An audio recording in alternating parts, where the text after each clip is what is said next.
شروع اللہ کے نام سے جو رحمان و رحیم ہے۔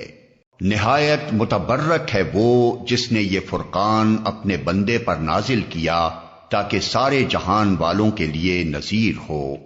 وہ جو زمین اور آسمانوں کی بادشاہی کا مالک ہے، جس نے کسی کو بیٹا نہیں بنایا ہے، جس کے ساتھ بادشاہی میں کوئی شریک نہیں ہے، جس نے ہر چیز کو پیدا کیا پھر اس کی ایک تقدیر مقرر کی۔ لوگوں نے اسے چھوڑ کر ایسے معبود بنا لیے جو کسی چیز کو پیدا نہیں کرتے بلکہ خود پیدا کیے جاتے ہیں، جو خود اپنے لیے بھی کسی نفع یا نقصان کا اختیار نہیں رکھتے، جو نہ مار سکتے ہیں نہ جلا سکتے ہیں، نہ مرے ہوئے کو پھر اٹھا سکتے ہیں۔ جن لوگوں نے نبی کی بات ماننے سے انکار کر دیا ہے، وہ کہتے ہیں کہ یہ فرقان ایک من گھڑت چیز ہے جسے اس شخص نے آپ ہی گھڑ لیا ہے، اور کچھ دوسرے لوگوں نے اس کام میں اس کی مدد کی ہے۔ بڑا ظلم اور سخت جھوٹ ہے جس پر یہ لوگ اتر آئے ہیں۔ کہتے ہیں یہ پرانے لوگوں کی لکھی ہوئی چیزیں ہیں جنہیں یہ شخص نقل کراتا ہے اور وہ اسے صبح و شام سنائی جاتی ہیں۔ اے محمد، ان سے کہو کہ اسے نازل کیا ہے اس نے جو زمین اور آسمانوں کا بھید جانتا ہے۔ حقیقت یہ ہے کہ وہ بڑا غفور الرحیم ہے۔ کہتے ہیں یہ کیسا رسول ہے جو کھانا کھاتا ہے اور بازاروں میں چلتا پھرتا ہے، کیوں نہ اس کے پاس کوئی فرشتہ بھیجا گیا جو اس کے ساتھ رہتا اور نہ ماننے والوں کو دھمکاتا، یا اور کچھ نہیں تو اس کے لیے کوئی خزانہ ہی اتار دیا جاتا، یا اس کے پاس کوئی باغ ہی ہوتا جس سے یہ اطمینان کی روزی حاصل کرتا۔ اور ظالم کہتے ہیں تم لوگ تو ایک سحر زدہ آدمی کے پیچھے لگ گئے ہو۔ دیکھو کیسی کیسی عجیب حجتیں یہ لوگ تمہارے آگے پیش کر رہے ہیں، ایسے بہکے ہیں کہ کوئی ٹھکانے کی بات ان کو نہیں سوچتی۔ بڑا بابرکت ہے وہ جو اگر چاہے تو ان کی تجویز کردہ چیزوں سے بھی زیادہ بڑھ چڑھ کر تم کو دے سکتا ہے۔ ایک نہیں بہت سے باغ جن کے نیچے نہریں بہتی ہوں اور بڑے بڑے محل۔ اصل بات یہ ہے کہ یہ لوگ اس گھڑی کو جھٹلا چکے ہیں، اور جو اس گھڑی کو جھٹلائے اس کے لیے ہم نے بھڑکتی ہوئی آگ مہیا کر رکھی ہے۔ وہ جب دور سے ان کو دیکھے گی تو یہ اس کے غضب اور جوش کی آوازیں سن لیں گے، اور جب یہ دست و پا بستہ اس میں ایک تنگ جگہ ٹھوسے جائیں گے تو اپنی موت کو پکارنے لگیں گے۔ اس وقت ان سے کہا جائے گا کہ آج ایک موت کو نہیں بہت سی موتوں کو پکارو۔ ان سے پوچھو یہ انجام اچھا ہے یا وہ ابدی جنت جس کا وعدہ خدا ترس پرہیزگاروں سے کیا گیا ہے، جو ان کے عمل کی جزا اور ان کے سفر کی آخری منزل ہوگی، جس میں ان کی ہر خواہش پوری ہوگی، جس میں وہ ہمیشہ ہمیشہ رہیں گے، جس کا عطا کرنا تمہارے رب کے ذمے ایک واجب الادا وعدہ ہے۔ اور وہی دن ہوگا جبکہ تمہارا رب ان لوگوں کو بھی گھیر لائے گا اور ان کے ان معبودوں کو بھی بلا لے گا جنہیں آج یہ اللہ کو چھوڑ کر پوچھ رہے ہیں۔ پھر وہ ان سے پوچھے گا کیا تم نے میرے ان بندوں کو گمراہ کیا تھا یا یہ خود راہ راست سے بھٹک گئے تھے؟ وہ عرض کریں گے پاک ہے آپ کی ذات، ہماری تو یہ بھی مجال نہ تھی کہ آپ کے سوا کسی کو اپنا مولا بنائیں، مگر آپ نے ان کو اور ان کے باپ دادا کو خوب سامان زندگی دیا، حتیٰ کہ یہ سبق بھول گئے اور شامت زدہ ہو کر رہے۔ یوں جھٹلا دیں گے وہ تمہارے معبود تمہاری ان باتوں کو جو آج تم کہہ رہے ہو، پھر تم نہ اپنی شامت کو ٹال سکو گے نہ کہیں سے مدد پا سکو گے، اور جو بھی تم میں سے ظلم کرے اسے ہم سخت عذاب کا مزہ چکھائیں گے۔ اے محمد، تم سے پہلے جو رسول بھی ہم نے بھیجے تھے وہ سب بھی کھانا کھانے والے اور بازاروں میں چلنے پھرنے والے لوگ ہی تھے۔ دراصل ہم نے تم لوگوں کو ایک دوسرے کے لیے آزمائش کا ذریعہ بنا دیا ہے۔ کیا تم صبر کرتے ہو؟ تمہارا رب سب کچھ دیکھتا ہے۔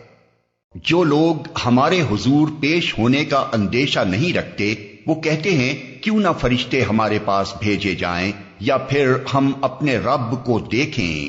بڑا گھمنڈ لے بیٹھے ہیں یہ اپنے نفس میں اور حد سے گزر گئے یہ اپنی سرکشی میں۔ جس روز یہ فرشتوں کو دیکھیں گے وہ مجرموں کے لیے کسی بشارت کا دن نہ ہوگا، چیخ اٹھیں گے کہ پناہ با خدا، اور جو کچھ بھی ان کا کیا دھرا ہے اسے لے کر ہم غبار کی طرح اڑا دیں گے۔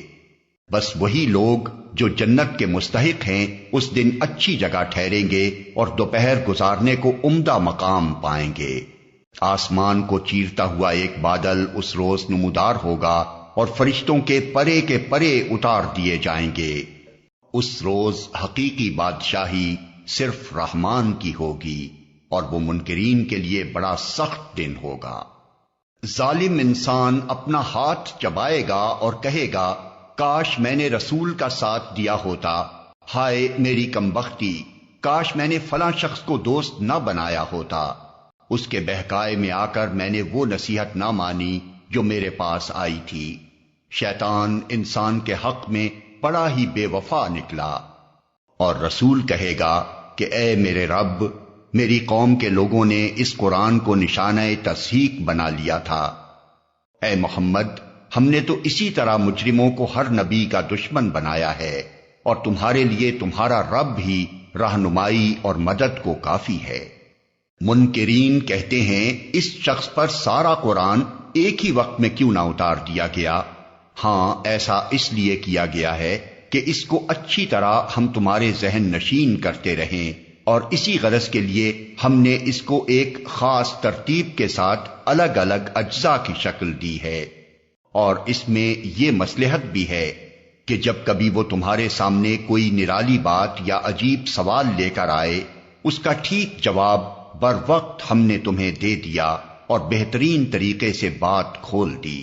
جو لوگ اوندھے منہ جہنم کی طرف دھکیلے جانے والے ہیں، ان کا موقف بہت برا اور ان کی راہ حد درجہ غلط ہے۔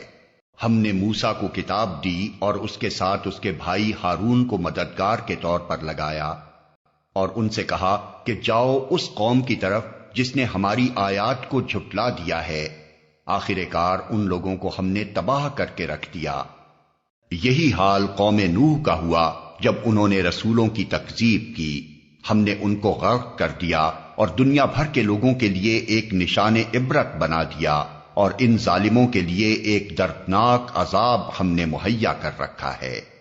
اسی طرح عاد اور سمود اور اصحاب الرس اور بیچ کی صدیوں کے بہت سے لوگ تباہ کیے گئے، اور ان میں سے ہر ایک کو ہم نے پہلے تباہ ہونے والوں کی مثالیں دے دے کر سمجھایا، اور آخر کار ہر ایک کو غارت کر دیا۔ اور اس بستی پر تو ان کا گزر ہو چکا ہے جس پر بدترین بارش برسائی گئی تھی۔ کیا ان لوگوں نے اس کا حال دیکھا نہ ہوگا؟ مگر یہ موت کے بعد دوسری زندگی کی توقع ہی نہیں رکھتے۔ یہ لوگ جب تمہیں دیکھتے ہیں تو تمہارا مذاق بنا لیتے ہیں، کہتے ہیں کیا یہ شخص ہے جسے خدا نے رسول بنا کر بھیجا ہے؟ اس نے تو ہمیں گمراہ کر کے اپنے معبودوں سے برگشتہ ہی کر دیا ہوتا اگر ہم ان کی عقیدت پر جم نہ گئے ہوتے۔ اچھا، وہ وقت دور نہیں ہے جب عذاب دیکھ کر انہیں خود معلوم ہو جائے گا کہ کون گمراہی میں دور نکل گیا تھا۔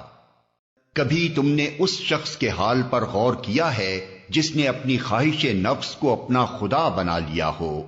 کیا تم ایسے شخص کو راہ راست پر لانے کا ذمہ لے سکتے ہو؟ کیا تم سمجھتے ہو کہ ان میں سے اکثر لوگ سنتے اور سمجھتے ہیں؟ یہ تو جانوروں کی طرح ہیں، بلکہ ان سے بھی گئے گزرے۔ تم نے دیکھا نہیں کہ تمہارا رب کس طرح سایہ پھیلا دیتا ہے؟ اگر وہ چاہتا تو اسے دائمی سایہ بنا دیتا۔ ہم نے سورج کو اس پر دلیل بنایا، پھر جیسے جیسے سورج اٹھتا جاتا ہے ہم اس سائے کو رفتہ رفتہ اپنی طرف سمیٹتے چلے جاتے ہیں۔ اور وہ اللہ ہی ہے جس نے رات کو تمہارے لیے لباس اور نیند کو سکون موت اور دن کو جی اٹھنے کا وقت بنایا، اور وہی ہے جو اپنی رحمت کے آگے آگے ہواؤں کو بشارت بنا کر بھیجتا ہے، پھر آسمان سے پاک پانی نازل کرتا ہے تاکہ ایک مردہ علاقے کو اس کے ذریعے زندگی بخشے، اور اپنی مخلوق میں سے بہت سے جانوروں اور انسانوں کو سیراب کرے۔ اس کرشمے کو ہم بار بار ان کے سامنے لاتے ہیں تاکہ وہ کچھ سبق لیں، مگر اکثر لوگ کفر اور ناشکری کے سوا کوئی دوسرا رویہ اختیار کرنے سے انکار کر دیتے ہیں۔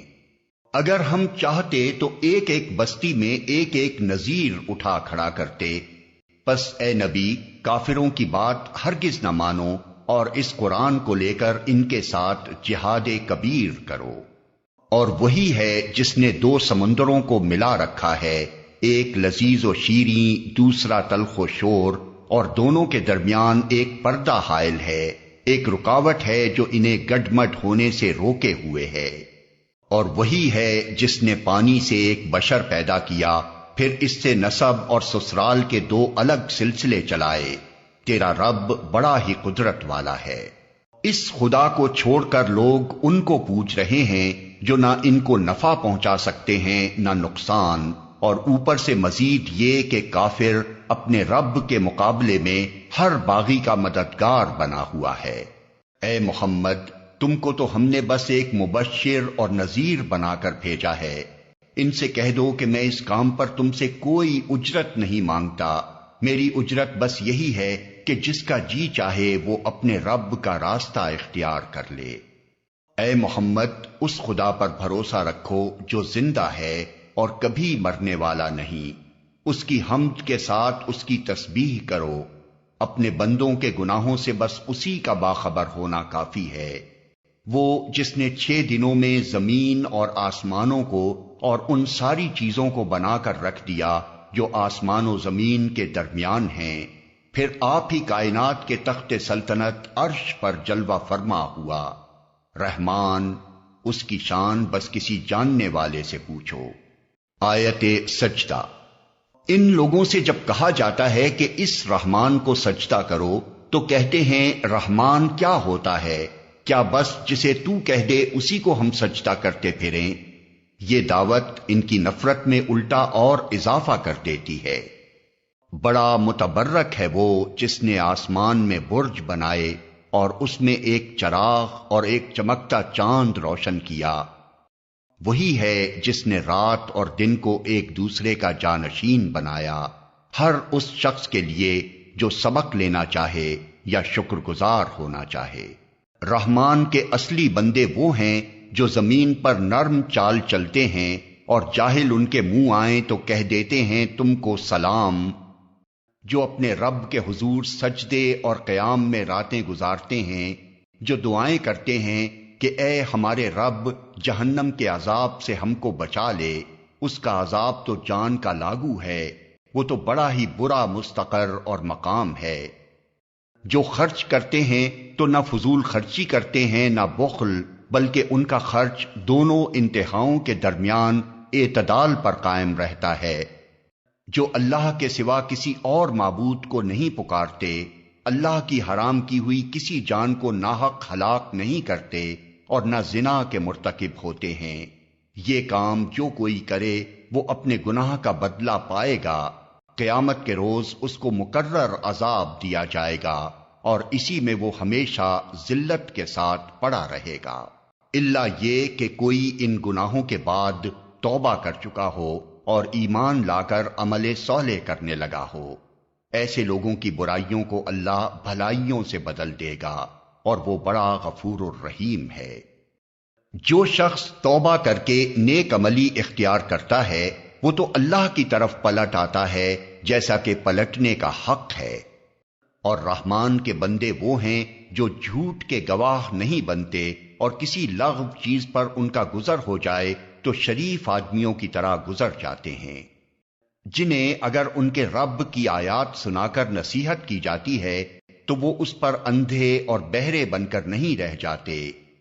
جو دعائیں مانگا کرتے ہیں کہ اے ہمارے رب ہمیں اپنی بیویوں اور اپنی اولاد سے آنکھوں کی ٹھنڈک دے اور ہم کو پرہیزگاروں کا امام بنا، یہ ہیں وہ لوگ جو اپنے صبر کا پھل منزل بلند کی شکل میں پائیں گے، آداب و تسلیمات سے ان کا استقبال ہوگا، وہ ہمیشہ ہمیشہ وہاں رہیں گے، کیا ہی اچھا ہے وہ مستقر اور وہ مقام۔ اے محمد، لوگوں سے کہو میرے رب کو تمہاری کیا حاجت پڑی ہے اگر تم اس کو نہ پکارو؟ اب کہ تم نے جھٹلا دیا ہے، ان قریب وہ سزا پاؤ گے کہ جان چھڑانی محال ہوگی۔